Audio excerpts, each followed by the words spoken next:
శ్రీ గురుభ్యో నమ, శ్రీ మహాగణాధిపతి నమ, శ్రీ సరస్వతి నమ. భక్తారా, వాల్మీకి మహర్షి రచించిన శ్రీమద్ రామాయణం యథాతథంగా చెప్పుకున్నాం. ప్రతి శ్లోకం దాని అర్థం. ఇందులో భాగంగా నిన్నటి వరకు బాల అయోధ్యారణ్య కిష్కింధ సుందర యుద్ధకాండలు పూర్తి చేసాం. ఉత్తరకాండలో కూడా మనం 28 సర్గలు పూర్తి చేసి 29వ సర్గలోని 11వ శ్లోకం వరకు చెప్పుకున్నాం. ఈ రోజున 12వ శ్లోకం నుండి కొనసాగించే ముందు వాల్మీకి మహర్షిని ప్రార్థన చేసుకుందాం. పూజంతన్ రామ రామేతి మధురం మధురాక్షరం ఆరుహ్య కవితా శాఖాం వందే వాల్మీకి కోకిలం. అంజనానందనం వీరం జానకి శోకనాశనం కపీశమక్షంతారాం వందే లంకా భయంకరం. సదా నింబవృక్షస్య మూలాధివాసాత్ సుధాశ్రావిణం తిక్తమప్యప్రియంతం తరుం కల్పవృక్షాదికం సాధయంతం నమామీశ్వరం సద్గురుం సాయినాథం. సమర్థద్గురు సాయినాథ్ మహారాజ్ కీ జయ. గురుభ్యో నమః.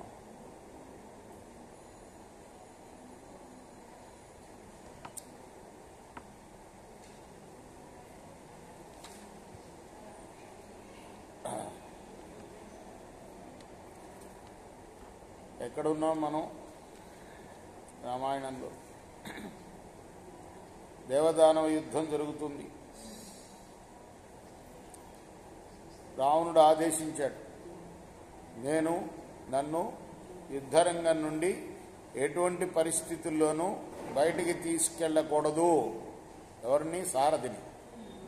మామూలుగా అపాయంలో ఉన్నప్పుడు తీసుకెళ్ళిపోతారు సారథిని. సారథి వెంటనే రథికుణ్ణి అట్లా తీసుకెళ్లొద్దు, నన్ను వీళ్ళ అంతు తేల్చిన తర్వాతనే తీసుకెళ్ళాలి.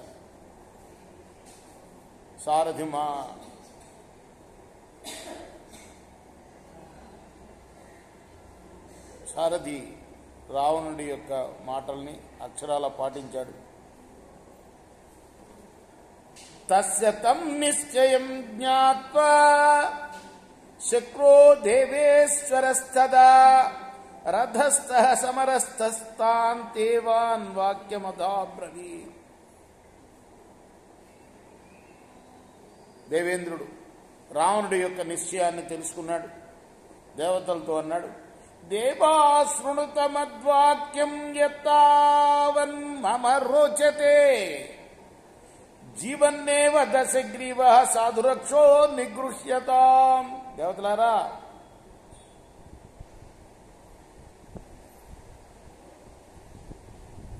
వినండి, ఈ రావణుణ్ణి బతికి ఉండగానే పట్టుకోవాలి మనం. ఏ అతి బల సైన్యే రథేన పవనౌజస గమిష్యతి ప్రవృద్ధోర్మి సముద్రైవ పర్వణి.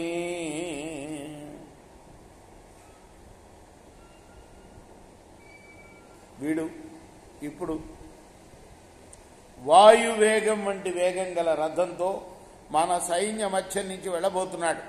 నక్ష్యేషహంతుం శస్యోజ్య వరదానాత్ సునిర్భయ తద్గ్రహీష్యామహే రక్షో యతా భవత సంయుగే.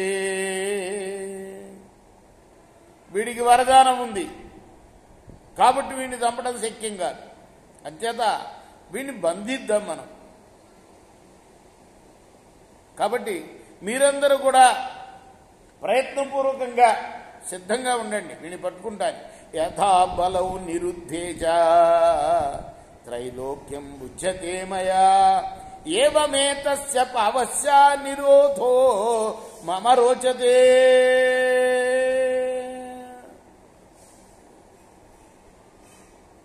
ఇదివరకే నేను బలి చక్రవర్తిని బంధించాను. ముల్లోకాల్ని వీడు అనుభవిస్తున్నాడు. ఇప్పుడు వీడిని కూడా బంధించాలని నేను కోరుకుంటున్నాను. తతోన్యం దేశమాస్థాయ శక్ర సంచజ్య రావణం ఆయుధ్యత మహారాజా రాక్షసాం త్రాసయంద్రణే. ఇదంతా ఎవరెవరికి చెప్తున్నారు గుర్తుపెట్టుకోవాలి. అప్పుడప్పుడు గుర్తు చేస్తుంటాడు మనకు వాల్మీకి మహర్షి. అగస్త్యుడు రాముడికి చెప్తున్నాడు, రామా ఆ తర్వాత దేవేంద్రుడు రావణుని విడిచి మరొక ప్రదేశానికి వెళ్ళి యుద్ధంలో రాక్షసులకు భయం కలిగిస్తూ యుద్ధం చేశాడు. తన వాళ్ళకినేమో ఆదేశించాడు, వీడిని పట్టుకోండి. తను మాత్రం దూరంగా వెళ్ళి రాక్షసులతో యుద్ధం చేస్తున్నాడు. ఉత్తరేణ దశగ్రీవ ప్రవివేశ నివర్తక దక్షిణేన తు పార్శ్వేన ప్రవివేశ శతక్రతు. శతక్రతు అంటే 100 యాగాలు చేసినవాడు. అంటే దేవేంద్రుడిని శతక్రతు అంటారు. రావణుడు వెనక్కు మరలకుండా ఉత్తర పార్శ్వం నుండి ఉత్తరం వైపు నుండి సైన్యంలో ప్రవేశిస్తే దేవేంద్రుడు దక్షిణ పార్శ్వం నుండి వెళ్ళిపోయాడు రాక్షసుల మీదకి. తతః సయోజన శతం ప్రవిష్టో రాక్షసాధిప దేవతానం బలం సర్వం సర్వైరవాకిరత్. అప్పుడు 100 యోజనాల దూరం వరకు సైన్యంలోకి దూసుకుని పోయి రావణుడు దేవతా సైన్యం పైన బాణవర్షం కురిపించాడు. తతః శత్రో నిరీక్షాధ ప్రణశ్చంతు స్వకం బలం న్యవర్తయద సంభ్రాంత సమావృత్య దశారణం. అప్పుడు ఇంద్రుడు తన సైన్యం నశించిపోవటం చూచి కంగారు పడకుండగా వెనక్కి తిరిగి వచ్చి రావణుణ్ణి వెనక్కు మరలేటట్టుగా చేశాడు. ఏతస్మిన్నంతరే నాదో ముక్తో దానవ రాక్షసై హా హతాస్మైతి గ్రస్తం దృష్ట్వా శక్రేణ రావణం. ఇంద్రుడు రావణుణ్ణి ఆక్రమించడం చూసిన రాక్షసులు అయ్యో చచ్చాము అని అరిచారు పెద్దగా. తతో రథం సమస్తాయ రావణి క్రోధముచ్యత తత్సైన్యం అతి సంక్రుద్ధ ప్రవేశ సుదారుణం.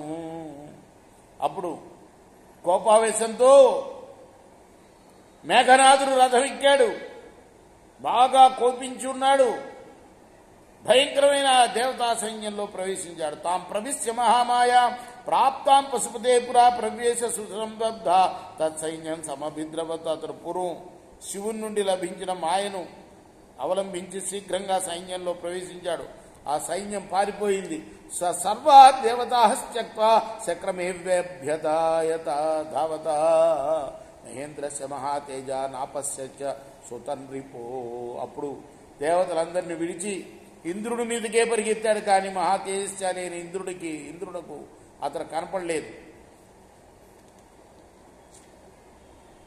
ఎవరు? మేఘనాథుడు.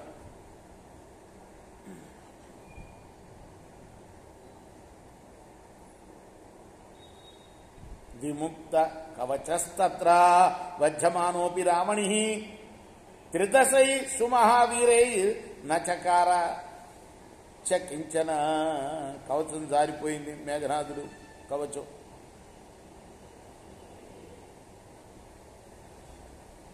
దేవతలు కొడుతున్నా కూడా వారిని ఏమీ చేయకుండా ఇంద్రుణ్ణే గమ్యంగా చేసుకున్నాడు మేఘనాథుడు.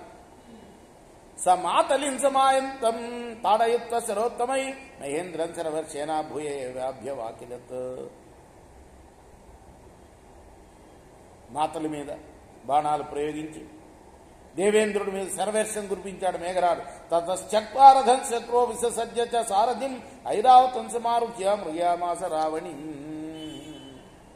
అప్పుడు ఇంద్రుడు రథాన్ని విడిచి సారథిని పంపివేసి ఐరావతాన్ని ఎక్కి మేఘనాథుని కోసం వెతికాడు. మనం రేపు ఈ సర్గని పూర్తి చేద్దాం. కృష్ణార్పణమస్తు. సాయి కృష్ణార్పణమస్తు.